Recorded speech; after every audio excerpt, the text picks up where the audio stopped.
qu'on ne nous a pas encore dites, mais pour le moment, nous sommes dans la stupéfaction la plus totale. Parce que en Afrique, encore une fois, quand la presse se met en grève, c'est parce que la liberté d'expression est confisquée. Des médias sont fermés,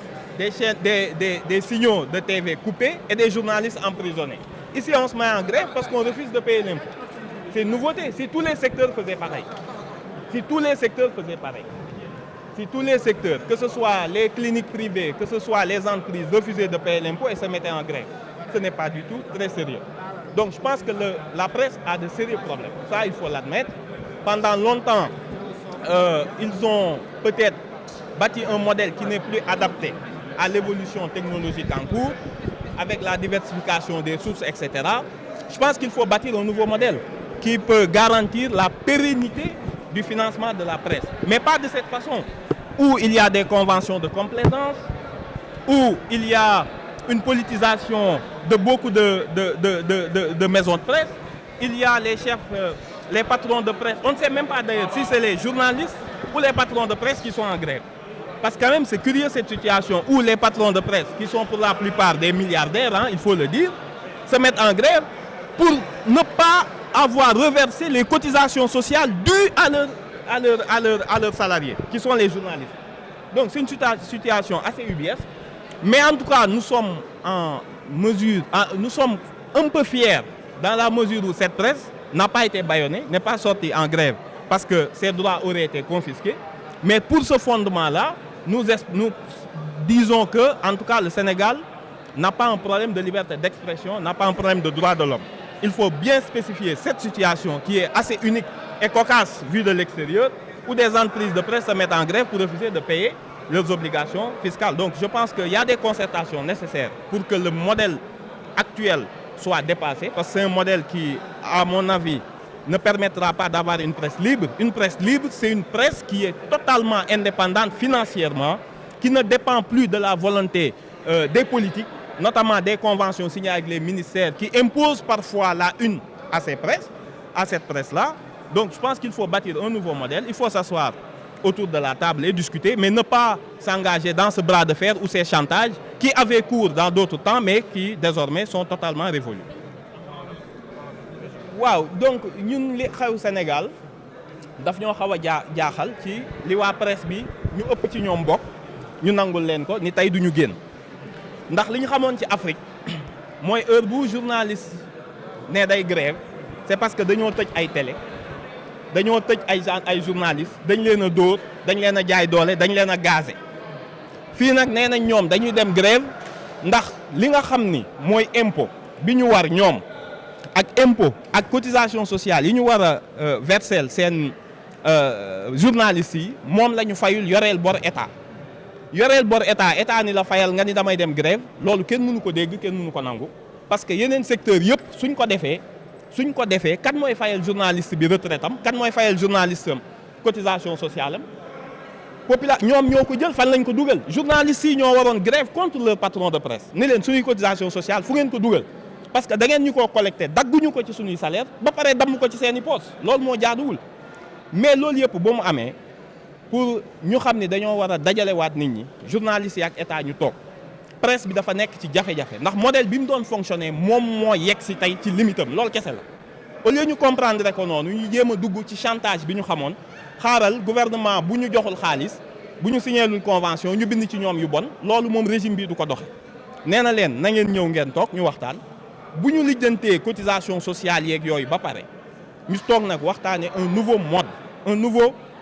presse bu bees boo xamante ni dañ koy garantiral un financement pérenne parce que presse bu yorul xaalis indépendance financière bu ko presse amul du mën a libre te presse dafa am solo ci réew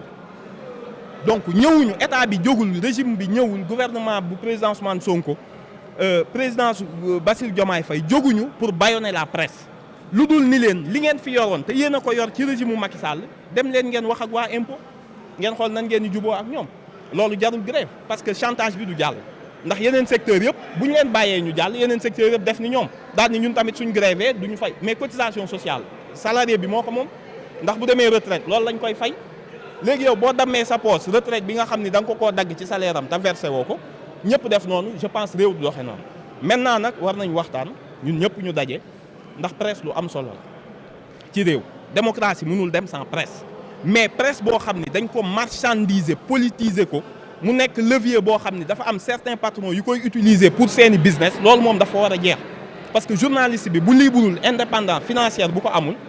groupe de presse yi suñu amul modèle bu bees boo xam ni ci la ñuy fonctionner mais ils vont dépendre toujours des turpitudes des politiques te loolu baaxul ci presse bi baaxul ci image yu presse baaxul ci démocratie donc foofu lañ toll mais ñu ngi ñaan ñu dajaloo ñoom ñëpp ñu waxtaan et je pense que suñ ci génnee chantage bi patron yi di def jàpp ma ni journaliste benn boo xam ni dafa ni dañ maa xañ ma wax amu fi benn bi ñu fi régime bi ñëwee ba léegi déggaguñ benn journaliste bu ñu emprisonné déggaguñ benn maison de presse bu ñu tëj juguñu journal boo xam ne nangu nañ ko wala ñu tëj ko loolu moom foog mu leer ci bopp nit ñi maintenant toog leen ngeen waxtaan ak état pour ñu def les états généraux de la presse wala les assises des médias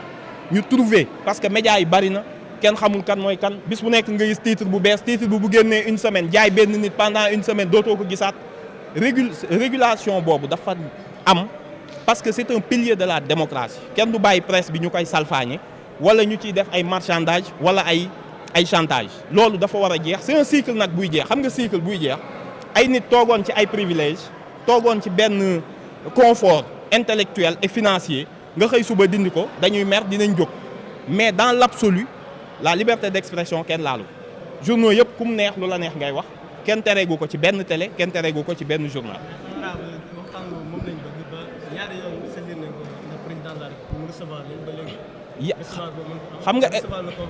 xam nga état bi dafa am nu muy doxee yàlla ministre d'abord bi nga xam ni moom lañ dénk loolu affaire bi régime yu njëkk yi li mu amoon mooy da ngay tëb ministre tëb premier ministre tëb ñëpp dem ci président mu régler la lépp nga demaat sa yoon ñoom loolu lañ xamoon état nag bii dafay am nu muy doxee nañ dem saisir ministre bi président kenn du ko forcer do man bu ma kon ku mu neex nga dem présidence déposer sa lettre ni ko da nga may recevoir par la force du noonu lay doxee y a pas une volonté bañ leen a recevoir wala benn mépris buñ ci am mais nañ ko def dans les règles de l'art ñoom li ñu xamoon logiciel bi ñu daan fonctionner avant suñu menacé gouvernement bi tordre ko le bras gouvernement bi cédé loolu lañ leen ni jeex na ñoom nag dafa am ci patron de presse yi loolu moo des ci seen bopp te loolu lañ ni leen duñ ko continuer mais le gouvernement est disposé à discuter parce que tey ku amul presse munoo wax yaa ngi ci démocratie donc le gouvernement a intérêt à avoir une presse libre une presse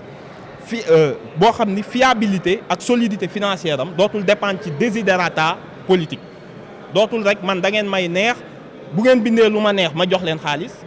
bu ngeen joxul cotisation sociale ma génneel leen amnistie tant que yéen a ngi ci li ma neex tant que yéen a ngi nekk bras armé d'un parti pour xeex ñeneen ak et cetera il faut ñu assainir loolu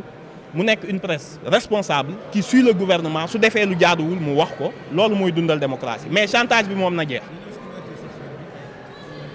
waaw bon ouverture session bi session extraordinaire la parce que dañ ni leen woon premier ministre dafa ni woon seen règlement intérieur baaxul changé leen ko ma soog a ñëw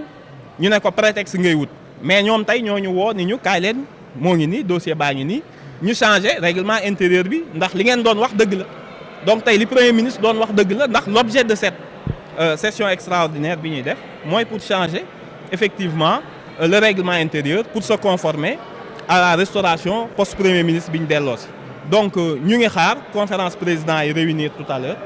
ñu wax ñu calendrier bi ñu discuter ko en plénière ñu xool lan lañ ciy téye ak lan lañ ci dul téye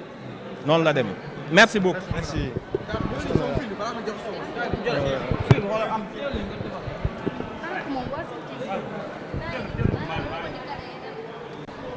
voilà comme ni ngeen ko déggee moom Amadou Ba bu Pastef yëkkati kàddu yu ni mel yaakaar naa kenn yëf yi kon leer na naññi ci bopp ñi nga xam ni ñoom ñoo di les sénégalais kon mi ngi noonu mu nekkoon session extraordinaire